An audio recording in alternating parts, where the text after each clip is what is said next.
समस्त भाई भौणी मान को नमस्कार। Praise the Lord. जय मसीह के भाई भौणी माने आसंतु आज आम परमेश्वर वाक्य आम कि देखा। आज आम देखा आदि पुस्तक अध्याय 8:1 आम देखा। काली जिते आम देखी भाई भौणी माने कि परमेश्वर नोह को गोटे आज्ञा दे कहले कि तुम्हें जहाज निर्माण कर एवं जो पृथ्वी रे बास करता प्रत्येक जंतु मान गोटे गोटे जोड़ा भीतर को प्रवेश कराओ। पुणी तुम सपरिवार भीतर को प्रवेश कर जहाद्वारा समस्ते भीतर को प्रवेश कर समस्ते तेले प्रवेश कर परमेश्वर कौन कर निजे जाई से कबाट बंद कर दे। एवं देखु काली जिते देखिए थिला कि परमेश्वर 40 दिन 40 राति एठारे जल प्लावन करुअछि एवं जेतेबेले जल बढ़ी बढ़ी जाउछि समुद्र परी ए पृथ्वीटी जल जेपरी बढ़ी बढ़ी जाउछि सही समय रे डंगा मध्य ऊपर को भासी भासी जाउछि एवं जेते पहाड़ पर्वत मान अछि से समस्त विषय एठारे मग्न होई सारिछि बोली आमे काली देखिथिला। तेणु देखंतु आज आमे देखिबा अनंतर परमेश्वर नोहंकु तांको सहित जहाजस्थ पश्चादि समस्त प्राणी को स्मरण करी पृथ्वी रे वायु बुहाइले तहु जल थमिला। महासमुद्रर जलाकार और आकाशस्थ द्वार सकल रुद्ध हैला। पुणी आकाशरु वृष्टि निवृत्त हैला।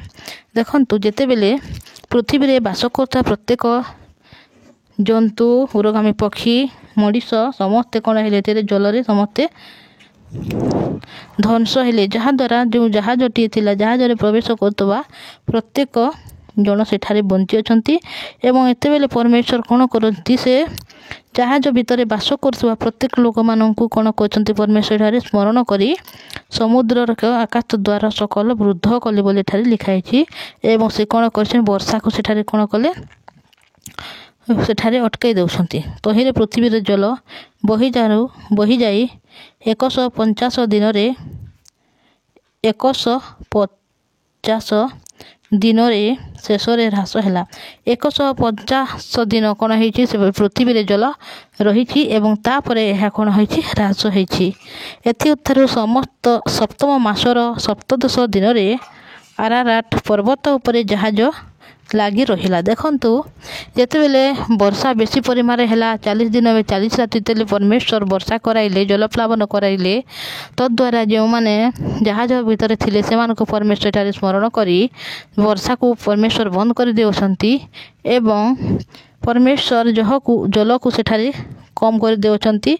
एवं एठारे लिखा है सप्तम मासर 17 दिन रे आराराट पर्वत उपरे जहाज लागी रहिला। देखंतु जेतेले पानी पर्वत उपरे मध्य उठी जाइतिला ता द्वारा जहाज टेथरे भासी भासी जाउतला सेति पा जेतेले पानी टिके कम हेबाकु जाउछि सेति पई जहाजटी आराराट पर्वत उपरे जे कोन करछि सेठारे लागी रहिछि। एही रूपे 10 मास पर्यंत जल क्रमश उणा पड़िला।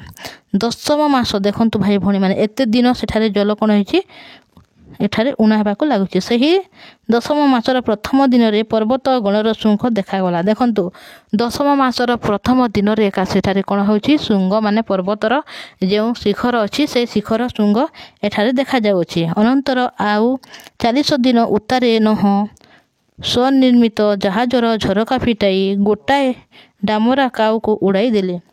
देखंतु एठारे जेतेबेले 40 दिन हैला तापरे नह एठारे कोन करछंती सेते दिन जहाजर झरका को खोली एठारे कोन करछंती नह गोटे डामरा काउ को एठारे उड़े देउछंती। तहिरे पृथ्वीर जल शुष्क हेबा पर्यंत से एने तेने गतायात कला। जेतेले पृथ्वी भीतर जल बेसी भरी रहितिला सेति जोगु से डामरा काउटी एठारे कोन करूछि एने तेने से बुलुअछि। पुनश्च नह भूमि रे जलर ह्रास बुझिबा पई गोटाए काप्ता उड़ाई देले। देखंतु केते दिन परे परमेश्वर कर दास नोह एठारे कोन करूछंती गोटे काप्ता को मध्य एठारे उड़ाई दे अछंती जहाद्वारा से जानिबाकू चाहुछंती कि पृथ्वी रे जल केते अछि। सेतेबेले पृथ्वी जलाच्छादित थिबारु काप्ता अपना पाद रखिबार स्थान न पाई जहाज रे तांको निकट को नेउटी आसिला।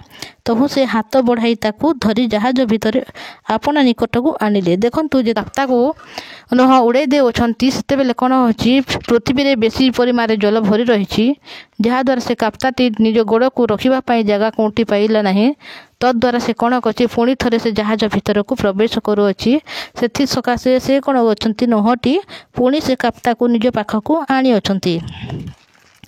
ଆଉ 7 ଦିନ ବିଳମ୍ବ କଲା ଉତ୍ତାରେ ସେ ସେହି କାପ୍ତାକୁ ପୁନର୍ବାର ଜାହାଜରୁ ଉଡ଼ାଇ ଦେଲେ।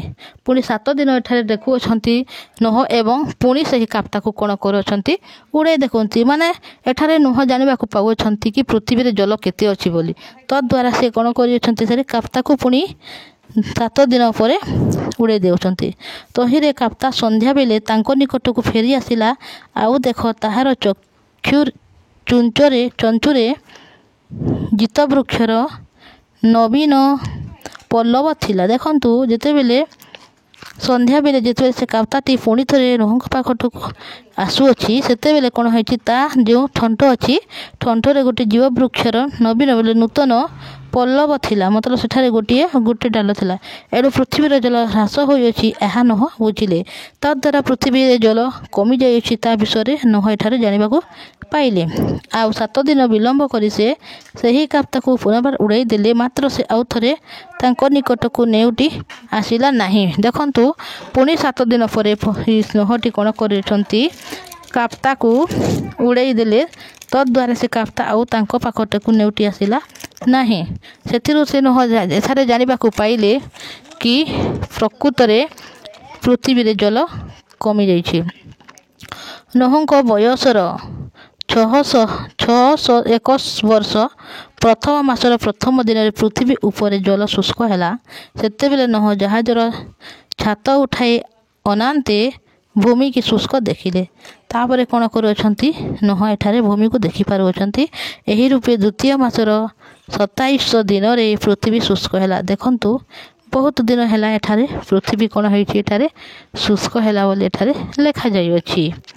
ଅନନ୍ତର ପରମେଶ୍ୱର ନୋହକୁ କହିଲେ, ତୁମେ ଆପଣ ଭାର୍ଯ୍ୟ ଓ ପୁତ୍ରବଧୂଗଣକୁ ସାଙ୍ଗେ ଘେନି ଜାହାଜରୁ ବାହାର ହୋଇଯାଅ। ପୁଣି ଆପଣା ସଙ୍ଗେ ଥିବା ପଶୁ ପକ୍ଷୀ ଓ ଭୂଚର ଉରଗାମୀ ଆଦି ସବୁ ଜନ୍ତୁର ବାହାରକୁ ନେଇ ଯାଅ, ସେମାନେ ପୃଥିବୀକି ପରିପୂର୍ଣ୍ଣ କରନ୍ତୁ। ପୁଣି ପୃଥିବୀରେ ପ୍ରଜାବନ୍ତ ଓ ବହୁବଂଶ ହୁଅନ୍ତୁ। ଦେଖନ୍ତୁ ଏଠାରେ ପରମେଶ୍ୱର କ'ଣ କରୁଅଛନ୍ତି, ନୋହକୁ କହୁଅଛନ୍ତି ଯେ ଯେତେବେଳେ ଶୁଷ୍କ ଭୂମି ଦେଖାଯାଉଅଛି ଓ ସମସ୍ତ ପାଣି ଯେତେବେଳେ ପୃଥିବୀରେ ଶୁଖିଯାଇଅଛି, ସେତେବେଳେ କ'ଣ କରୁଛନ୍ତି, ତୁମ ପରିବାରକୁ ତୁମେ ବାହାରକୁ ନିଅ ଏବଂ ଜାହାଜରେ ବାସ କରୁଥିବା ପ୍ରତ୍ୟେକ ଜୀବଜନ୍ତୁମାନଙ୍କୁ କ'ଣ କର, ତୁମେ ଜାହାଜରୁ ବାହାର କର ବୋଲି ଏଠାରେ ପରମେଶ୍ୱର କହୁଅଛନ୍ତି। ଦେଖନ୍ତୁ ଭାଇ ଭଉଣୀ, ଯେତେବେଳେ ମନୁଷ୍ୟ ପାଇଁ ପରମେଶ୍ୱର ଆକାଶ ପୃଥିବୀକୁ ସୃଷ୍ଟି କରି ପୁଣି ମନୁଷ୍ୟକୁ ସୃଷ୍ଟି କରିଅଛନ୍ତି ଏବଂ ସେମାନଙ୍କୁ ଅନୁଗ୍ରହ ଦେଇ ପୁଣି ପୃଥିବୀର ସମସ୍ତ ଉପରେ ଅଧିକାର କରିବା ପାଇଁ ସେମାନଙ୍କୁ ଅଧିକାର ମଧ୍ୟ ଦେଇଅଛନ୍ତି। ଏବଂ ସେ ଯେତେବେଳେ ପୃଥିବୀରେ ପାପ କରିବା ଦ୍ୱାରା କ'ଣ ହେଇଛି, ପୃଥିବୀରେ ଲୋକମାନେ ବଢ଼ିବାକୁ ଲାଗିଲେ। ପୁଣି ପରମେଶ୍ୱର ଯେତେବେଳେ ଲୋକମାନଙ୍କୁ ସୃଷ୍ଟି କରିଅଛନ୍ତି, ଥରେ ପସ୍ତାଉଅଛନ୍ତି ଓ ସମସ୍ତଙ୍କୁ ଆମେ ଧ୍ୱଂସ କରିବା ବୋଲି କହୁଅଛନ୍ତି। ଏବଂ ଯେତେବେଳେ ପରମେଶ୍ୱର ଧ୍ୱଂସ କଲେ, କିନ୍ତୁ ସମସ୍ତଙ୍କୁ ଏଠାରେ ଧ୍ୱଂସ କରିନାହାନ୍ତି, ବରଂ ପଶୁ ପକ୍ଷୀ ଯାହା ମଧ୍ୟ ସେ ସମସ୍ତଙ୍କୁ ଗୋଟିଏ ଯୋଡ଼ା ଏଠାରେ ବଞ୍ଚେଇ ରଖିଅଛନ୍ତି ଏବଂ ନୋହକୁ ମଧ୍ୟ ଏଠାରେ ବଞ୍ଚେଇ ତାଙ୍କ ପୁରା ପରିବାରକୁ ଏଠାରେ ବଞ୍ଚେଇ ରଖିଅଛନ୍ତି। କାରଣ ପରମେଶ୍ୱର ଏଠାରେ ଦୟାଳୁ ଅଟନ୍ତି ଏବଂ ସେ ଦୟା କରିଅଛନ୍ତି। ଯେତେବେଳେ ଆମେ ବାକ୍ୟକୁ ଆମେ ଦେଖୁଅଛୁ ଯାହାଦ୍ୱାରା କି ଏଠାରେ ଜଳପ୍ଲାବନ ହେଉଅଛି, 40 ଦିନ 40 ରାତି ଏଠାରେ ଯେତେବେଳେ ବର୍ଷା ମଧ୍ୟ ହେଉଅଛି, କିନ୍ତୁ ମଧ୍ୟ ପରମେଶ୍ୱର ସେ ସମସ୍ତଙ୍କୁ ଅନୁଗ୍ରହ ଦେଇ ପୁଣି ବର୍ଷାକୁ ପୁରାପୁରି ଯେତେବେଳେ ଶୁଖିଯାଇଅଛି, ପୃଥିବୀ ଶୁଷ୍କ ଦେଖାଯାଉଅଛି, ସେତେବେଳେ ପରମେଶ୍ୱର ପୁଣି ନୋହକୁ ଏଠାରେ ଆଜ୍ଞା ଦେଉଛନ୍ତି କି ତୁମ ସପରିବାରକୁ ତୁମେ ଜାହାଜ ଭିତରୁ ବାହାର କର। ପୁଣି ଯେତେ ବି ପଶୁ ପକ୍ଷୀମାନେ ଭିତରକୁ ପ୍ରବେଶ କରିଥିଲ, ସମସ୍ତଙ୍କୁ ତୁମେ ବାହାର କର।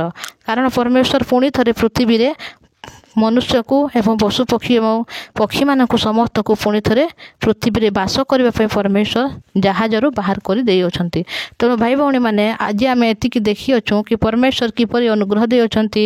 ପୁଣି ଜଳ ଏତେ ବଢ଼ିଲା ହେଲେ ସୁଦ୍ଧା ସେ ପରମେଶ୍ୱର ନୋହଙ୍କ ପରିବାରଙ୍କୁ ସେ ରକ୍ଷା କରିଅଛନ୍ତି। ପୁଣି ଜୀବଜଗତକୁ ମଧ୍ୟ, ପକ୍ଷୀମାନଙ୍କୁ, ଉରଗାମୀ ଜନ୍ତୁମାନଙ୍କୁ ସମସ୍ତଙ୍କୁ ପରମେଶ୍ୱର ଠାରେ ରକ୍ଷା କରିଅଛନ୍ତି ଏବଂ ସେ ନୋହଙ୍କୁ ପୁଣି ଥରେ ପୃଥିବୀରେ ବାସ କରିବା ପାଇଁ ସେ ଆଜ୍ଞା ଦେଇଅଛନ୍ତି। ତାହେଲେ ଆଗାମୀ ଦିନରେ ଆମେ ଦେଖିବା କି ପରମେଶ୍ୱର ଆଉ କ'ଣ କରିଅଛନ୍ତି। ଦେଖନ୍ତୁ ଏତିକି କହୁଅଛି। ସମସ୍ତଙ୍କୁ ନମସ୍କାର। ଆସନ୍ତୁ ଆଜି ଆମେ ପ୍ରାର୍ଥନା କରିବା। धन्यवाद पवित्र परमेश्वर पिता धन्यवाद दूची प्रभु दया कर अनुग्रह दिल प्रभु तुम निकट को टाणी आनीच पुणी आज आम देखिलु जिते पृथ्वी में जल प्लावन है पवित्र परमेश्वर पिता तुम नोह परिवार को तुम सुरक्षित कर रखिल पुणे सहित पिता प्रत्येक पशु जीवजंतु को पिता गोटे गोटे जोड़ा को तुम सुरक्षित रखिअछ पुणे एत दिन वर्षा हेले सुधा से समस्त को तुम बंचे रखिच धन्यवाद प्रभु ए वाक्य को शुणुता प्रत्येक भाई भाई मान तुम से पवित्र हस्त समर्पण कर दया अनुग्रह कर एम परिवार समस्त समस्या को तुम दूर कर पिता परमेश्वर पढ़ा लिखा पिता चाकरी क्षेत्र में बिजनेस क्षेत्र में समस्त विषय तुम सफल कर प्रार्थना शुणुवर धन्यवाद दे यीशु नाम मांगुची आमीन समस्त को जे मसीह की प्रेज द लॉर्ड।